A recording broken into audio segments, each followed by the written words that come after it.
این غربی‌ها پارسال اومدن بستنی‌های سه‌بعدی ساختن، بستنی انبه، هلو، انگور. امسال تو اکسپلور چه خبره؟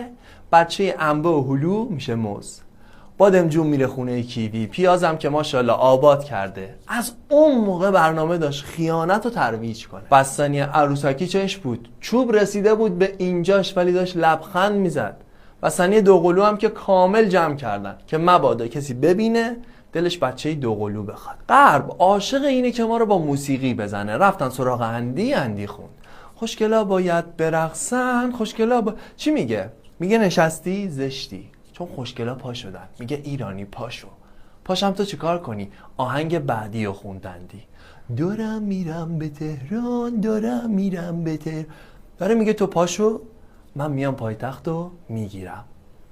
خب آقای اندی با رفقای آمریکاییت میخوای بیای پایتخت، از کجا میخوای ورود بزنی؟